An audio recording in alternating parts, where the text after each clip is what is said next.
BYD ने अभी हाल में अपनी E-Max 7 को लॉन्च किया है। 7 सीटर फैमिली के तौर पर एक अच्छा ऑप्शन है। उनके पास ऑलरेडी सील जैसी परफॉर्मेंस कार है और इसके अलावा एक बेहतरीन SUV ऑटो 3 रेंज है। अब BYD क्या तैयारियां कर रहा है ये सब जानते हैं राजीव चौहान जी से, जो कि है business head BYD India. Rajiv, बहुत बहुत स्वागत है आज का व्यू पर। Thank you sir.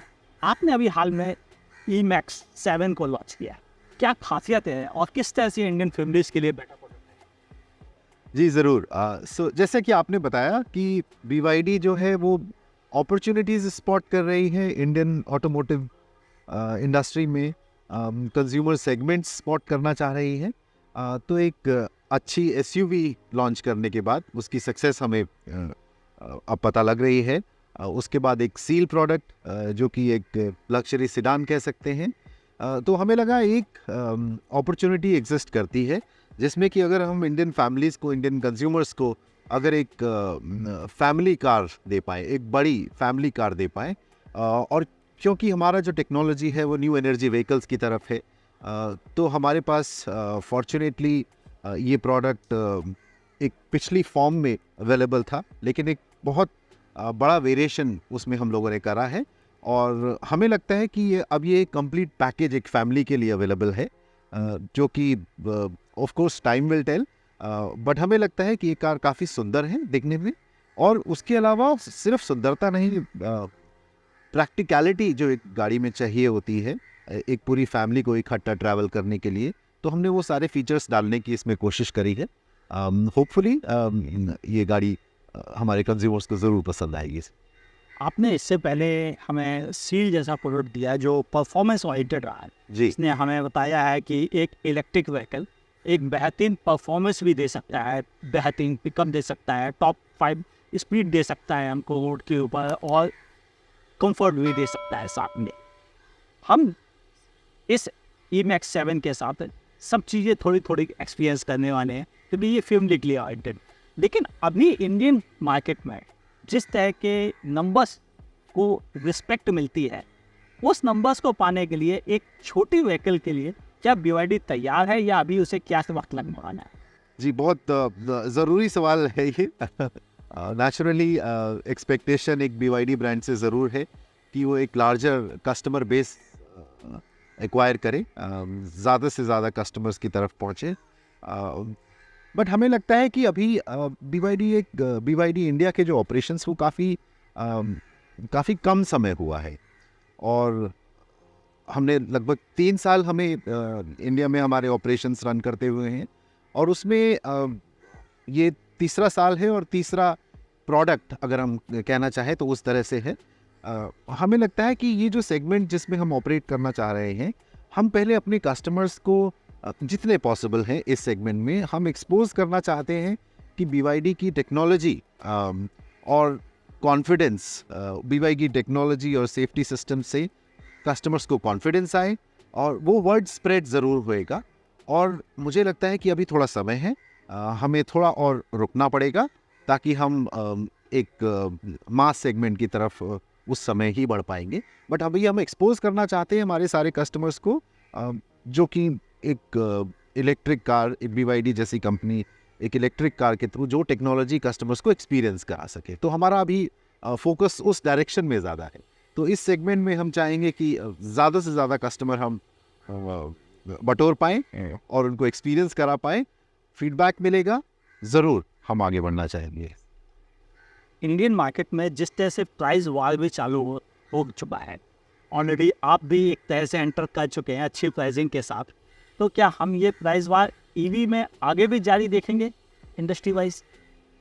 देखिए, प्राइस वॉर एक टर्म है जिसे हम अलग अलग तरीके से देख सकते हैं और उसमें हर एक कंपनी का एक स्ट्रैटेजी रहता है। ऑफ कोर्स एक बड़ा मार्केट शेयर अचीव करने का एम्बिशन सब कंपनीज का होता है, बट उसके पीछे प्राइस, किस प्राइस पे गाड़ी लॉन्च होनी चाहिए, उसके पीछे बहुत सारी चीज़ें जुड़ती हैं। और फॉर्चुनेट है हम लोग BYD में कि जो प्राइसिंग के लिए जो परहैप्स हमारा मानना है कि जो सबसे बड़ी जो चीज़ है वो है उसका supply chain system, overall supply chain system. तो उसमें BYD काफ़ी फोकस्ड है, काफ़ी प्रगति करी है BYD ने। तो उस वजह से हम लोग अपने प्राइसेस को कॉम्पिटिटिव रख पाते हैं। एक ना एक दिन वो समय ज़रूर आएगा जब EV कार और नॉन EV कार दोनों लगभग एक प्राइस ब्रैकेट पे खड़ी होंगी। BYD इसमें ज़रूर कोशिश कर रहा है कि हम लगभग सेम प्लेटफॉर्म पे आ सकें, और इसके लिए BYD का जो पूरा इन हाउस मैन्युफैक्चरिंग सिस्टम है, जो टेक्नोलॉजीज़ खुद से डेवलप BYD करता है, तो उससे हमें काफ़ी इसमें मदद मिलती है। तो मैंने कहा कि कंपनी टू कंपनी ये डिफरेंट स्ट्रैटेजीज रहती हैं। BYD का स्ट्रैटेजी टू बी कॉम्पिटिटिव का जो रीज़न है वो एक वर्टिकल इंटीग्रेशन जिसे हम बोलते हैं, सारी चीज़ें अपने आप मैन्युफैक्चर कर लेना, तो वो हम इस वजह से कस्टमर्स को दे पाते हैं। बाकी अलग कंपनीज किस तरह से ये गेम खेलना चाहती हैं वो उनके ऊपर डिपेंडेंट है। BYD अपनी ब्लेड बैटरी के लिए जानी जाती है।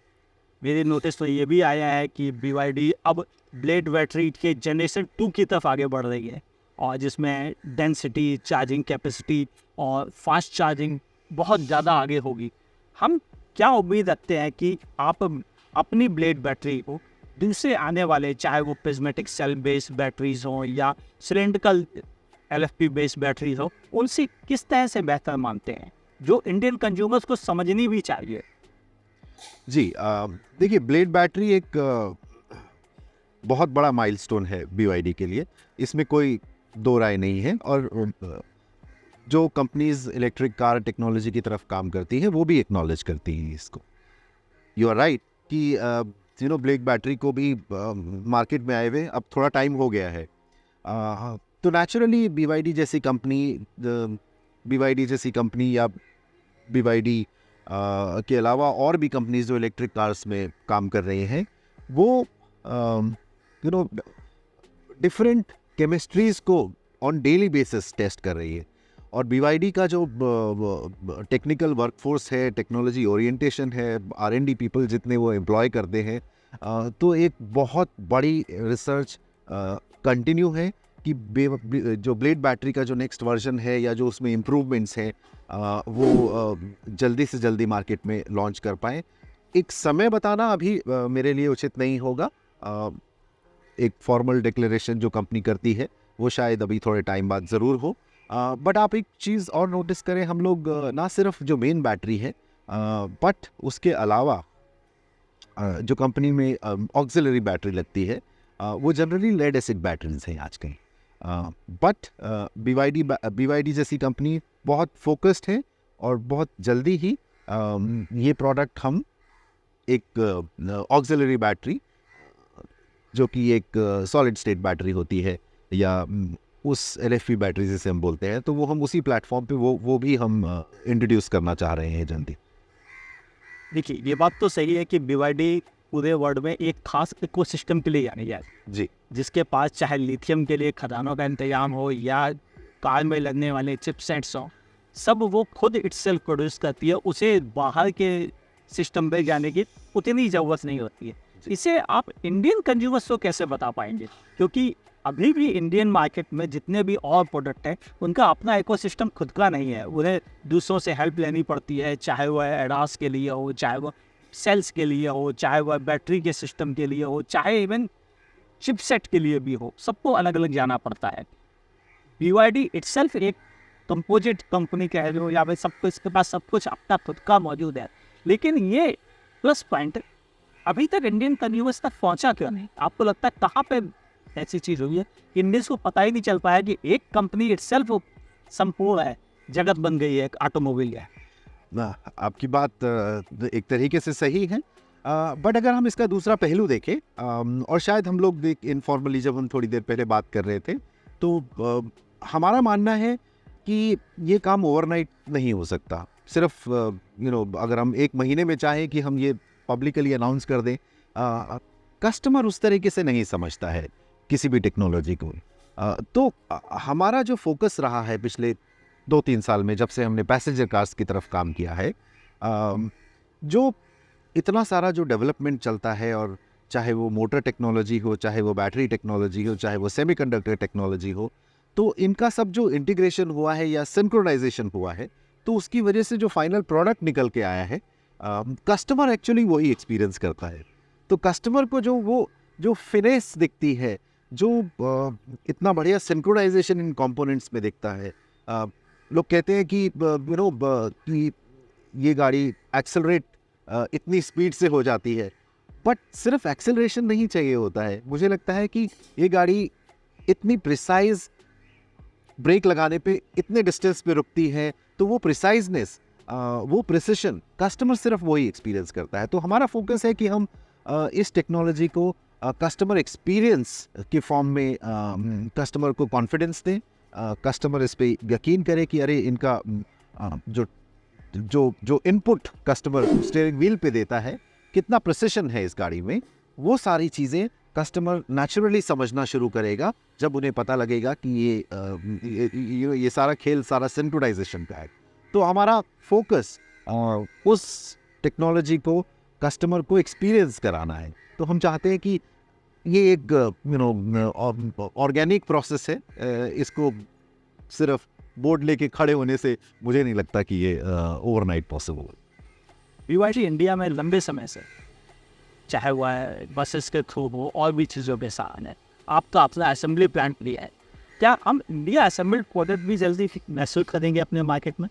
सर देखिए, हर एक ग्लोबल कंपनी का एम्बिशन ज़रूर होता है कि वो लार्ज स्केल पे वो ऑपरेट करना शुरू करें, और हमारा भी एम्बिशन है सर। हम भी चाहेंगे कि जल्दी से जल्दी हम भी उसी लीग में आना चाहें। बट उसके लिए सर एक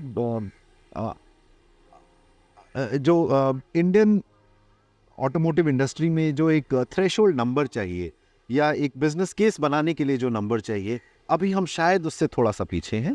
तो बट अगर हमारी टेक्नोलॉजी का एक्सपोजर कस्टमर्स को मिलता रहा और फीडबैक के थ्रू ये नंबर हम बढ़ाते गए, तो वो दिन दूर नहीं है जिस दिन हम इस तरफ भी आगे बढ़ना चाहें। क्या हम उम्मीद रखते हैं 2025 ऑटो एक्सपो में जो आप पार्टिसिपेट करने वाले हैं, कुछ नया प्रोडक्ट हमें देखने को मिलेगा? हमारी कोशिश पूरी है कि हम कुछ ना सिर्फ लॉन्च करने का के पर्पस से, बट एक कस्टमर फीडबैक जनरेट करने के पर्पस से हम कुछ नया ज़रूर दिखाना चाहेंगे ऑटो एक्सपो में। भारत मोबिलिटी शो जो कि नई दिल्ली में होता है, इस जनवरी 15 तारीख के आसपास स्केड्यूल्ड है।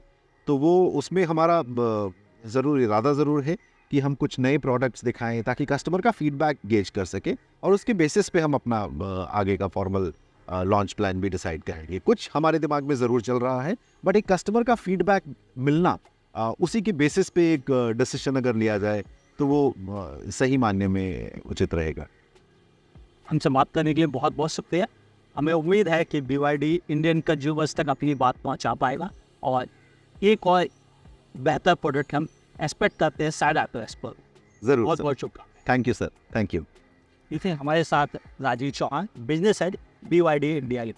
अगर आप भी अपने कोई सवाल पूछना चाहते हैं BYD से रिलेटेड, नीचे कमेंट सेक्शन में लिखिएगा। मैं BYD से ज़रूर उसके रिप्लाई देने की कोशिश करूँगा ताकि आप तक सही आंसर पहुँच सके। देखते रहिए आज का